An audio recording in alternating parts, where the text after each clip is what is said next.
శ్రీ సద్గురు పరమాత్మనే నమః. శ్రీ స్వామి అచలానంద గురుభ్యో నమః.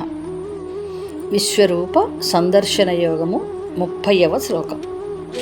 లేలిహ్యసే గ్రసమానః సమంతాత్ లోకాన్ సమగ్రాన్ వదనైః జ్వలద్భిః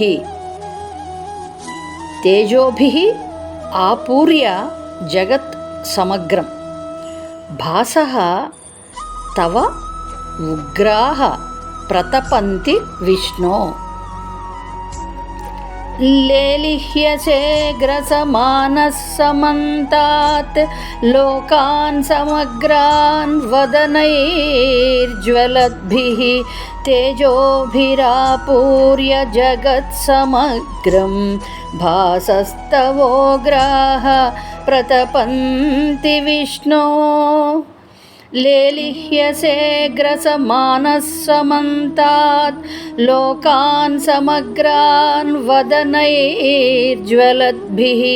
తేజోభిరాపూర్య జగత్ సమగ్రం భాసస్తవోగ్రాః ప్రతపంతి విష్ణో.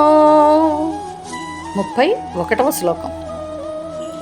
ఆఖ్యాహి మే కః భవానుగ్రరూపః నమోస్తుతే దేవవరప్రసీద. విజ్ఞాతుం ఇచ్ఛామి భవంతం ఆద్యం నా హి ప్రజానామి తవ ప్రవృత్తిం.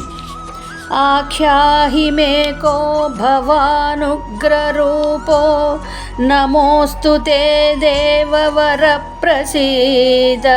విజ్ఞాతుమిచ్ఛామి భవంతమాద్యం న హి ప్రజానామి తవ ప్రవృత్తిం. ఆఖ్యాహి మే కో భవానుగ్రరూపో నమోస్తుతే దేవవరప్రసీద.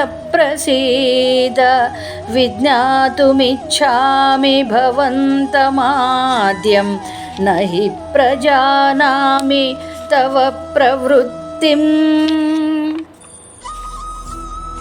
శ్రీ భగవానువాచ. 32వ శ్లోకం. కాలః అస్మి లోకక్షయ కృత్ ప్రవృద్ధః లోకాన్ సమాహర్తుం ఇహ ప్రవృత్తః ఋతే అపి త్వాం న భవిష్యంతి సర్వే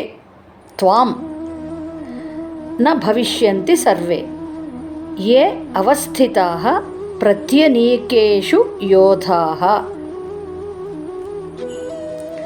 కాలోస్మి లోకక్షయకృత్ ప్రవృద్ధో లోకాన్ సమాహర్తుమిహ ప్రవృత్తః ఋతేపి త్వా న భవిష్యంతి సర్వే ఏవ స్థితాః ప్రత్యనీకేషు యోధాః.